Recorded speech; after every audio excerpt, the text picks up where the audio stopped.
welcome back. Today I will be doing my weeks 26 through 33, and as you can see, I have no makeup on again except my eyebrows and eyelash. I want y'all to see my acne has cleared up, but can you guys see this? I have been sleeping rough. I will get to that. Anyways, I have a list here as usual and a highlighter so I can mark off whatever I have already gone through. I'm going to try and make this as quick as possible as usual. My face is shiny because I did put moisturizer on, which by moisturizer I mean coconut oil. I have it right here, which I will get to that a little bit later. So today I am 33 weeks. I am only 6 weeks away from my C-section, and it also equals out to 42 days left. I have the countdown app, so that's how I know like exactly how many days I have left and everything. I have gained only 5 pounds so far. Like I have told you guys before, I think I was up 6 pounds, but I guess I lost another pound, so yeah. I have been retaining water, and I think that's probably what I do have is water weight, who knows. But anyways, this ring is just a cheap ring from Walmart because my size 4, it's either size 4 or 4.5 wedding ring and band don't fit me. So I have to use a replacement ring for when I go out. And I have it on today just for the purpose to remind me to talk about it, because on my last update or bump date, I forgot to mention that, and so this reminded me. I did my 30-week ultrasound to check on my marginal placenta previa, and guys, it's still marginal. I mean, the doctor said it moved, I think it was like a centimeter away from the cervix, but not much, clearly. I mean, I'm still considered marginal placenta. He took me off the most extreme severe part of the pelvic rest, but he said I still can't lift anything heavy. Sweeping and mopping still has to be done lightly. Like I have to do one area at a time so that I don't overdo it, because I notice when I do too much, I start to get Braxton Hicks contractions and I start to feel cramps. So I have to take it easy when it comes to doing housework. I did have my baby shower already. It went great. My daughter actually did. I have an 18-year-old, and she wanted to do the whole baby shower for me, and she did amazing. Everyone was impressed. We did it here at home.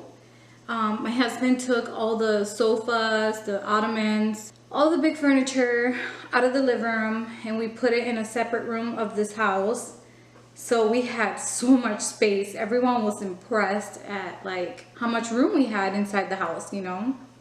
We didn't have to rent a hall or anything. I have been having a lot of Braxton Hicks contractions since my second trimester, the end of my second trimester, but it has gotten really bad. I don't remember if I mentioned this to you guys, but I think when I was 24 weeks, I did have to go to labor and delivery because I was having a lot of Braxton Hicks and it was scaring me. But turned out I was dehydrated. Now, this time around, a couple weeks ago, I had like a whole week straight of constant Braxton Hicks contractions. They tried to say that I was dehydrated, but I knew I was drinking a lot of water this time around. So I don't know what was causing it. It was regularly, like every hour. Sometimes it would be every 2 hours, sometimes every hour. So it wasn't like a steady thing. But I called and they told me to just come on in to get checked. So I did, and thank God everything's fine. As for cravings, I still wouldn't consider this cravings. It's just something that sounds good. But I have been having peanut butter and jelly sandwiches for the past week. I have been liking applesauce and ice cold water. And sometimes I like to put a little bit of lemon inside the water, but it has to be ice cold. I cannot have room temperature water, literally ice cold water. And I've also been eating ice. So yeah, I've been liking cold stuff. The baby is still super active. I think the baby's still sideways because I can feel kicks on my right side of the belly. The baby's supposed to be flipped already, but hasn't yet. As of my last ultrasound, baby was still sideways. Another symptom I've been experiencing for the last, I have no idea how many weeks. I'm not sure if I mentioned this in my last update, but I've been having a lot of pain in my left side, kind of like the ribs, but it's not the ribs, but it's right in that area. If I sit too long or stand too long, it starts to feel sore. It's kind of like a bruised, sore feeling. Might have mentioned this the last time, sorry, I just can't remember. I have to constantly be laying down or else I'll start to feel that pain, and sometimes it feels numb, like tingly and numb. So I thought that was strange, but part of pregnancy. I have been hot and sweaty lately. I don't know if you guys can tell, but I'm literally feeling really hot right now. Like, I need to fan myself. I'm always hot. It's kind of like hot flashes because I have to have my AC at 77. Anything lower will feel too cold, and my husband will be cold. And I'm like, you're crazy. Ooh, an interesting new symptom. Again, I just hit 33 weeks this morning.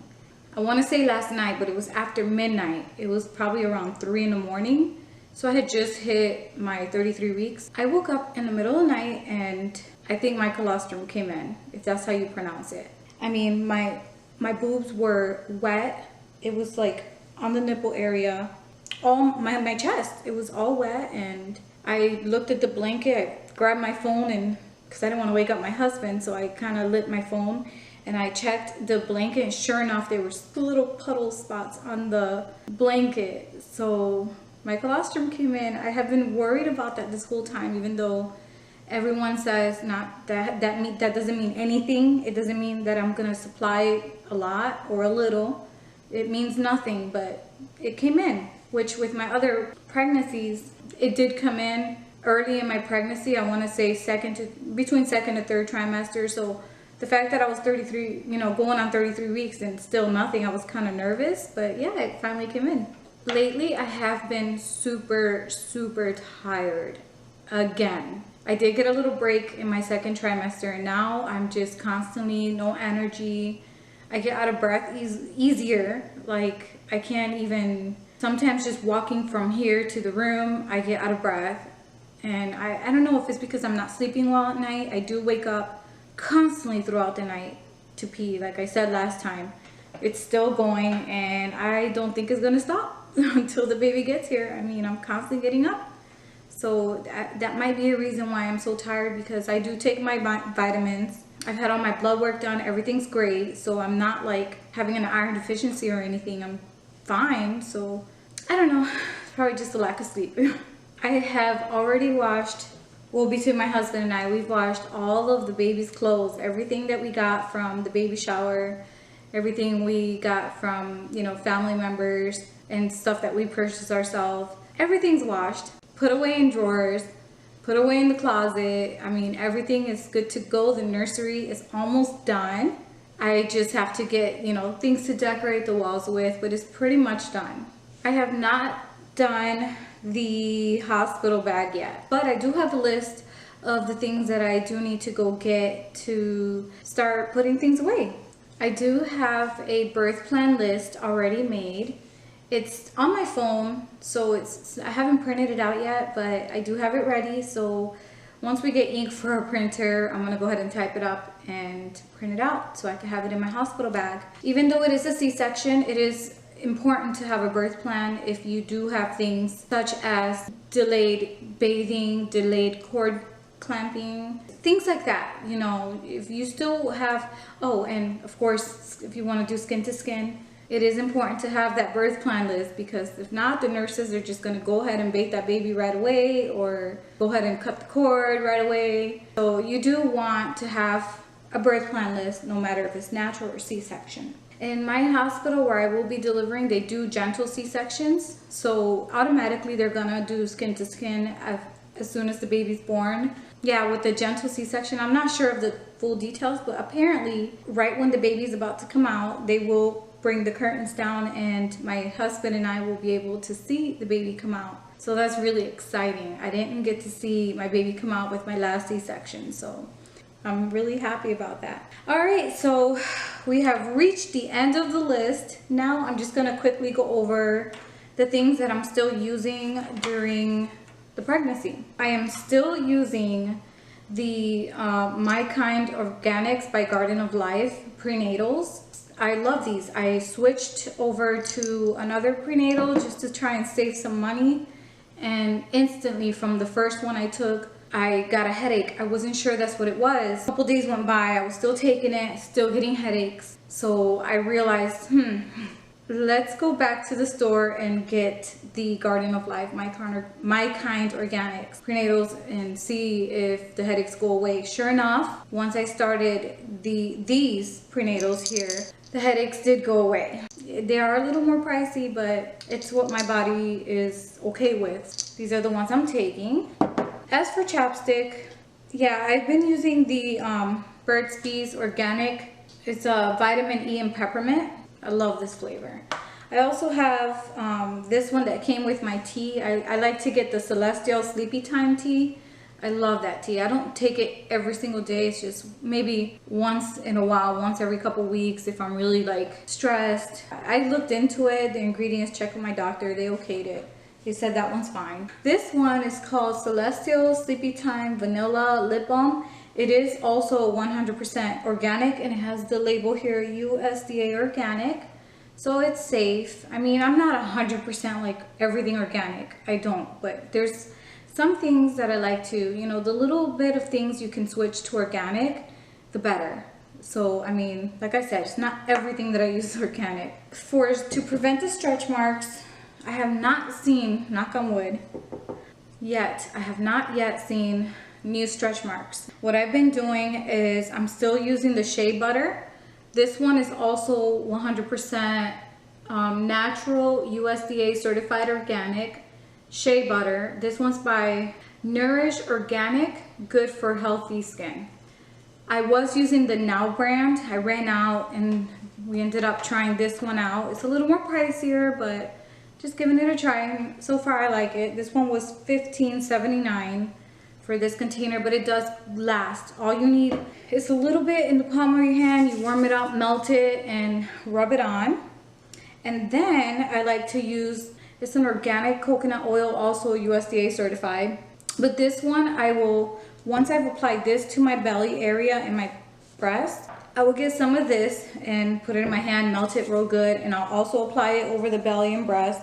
And then I get more and I apply it to like my lower back, my hips, my thighs, even all over. I'll actually put this all over, like my arms and legs and everything. It's really good moisturizer. Another thing I like to do when I'm really tired and sore and my feet ache, my husband, he's the best. He will get this and put it in his hand, melt it, and then I'll grab this Acacia Lavender Essential Oil. And I'll put 2 drops in his hand once he's already melted the coconut oil. And then he'll mix it and then he'll rub my feet with it. And oh my gosh, it feels amazing. You know, it takes the pain away from my feet and it helps me relax and sleep good. And the smell, oh my gosh. So lavender essential oil, I did look it up and it is safe also. But yeah, they even recommend you could use 1 drop of this with the shea butter and coconut oil and mix it all together and rub it on the belly. I've only done that like once or twice because I don't want to do too much essential oils on my body, but I will do it on my feet, like I said.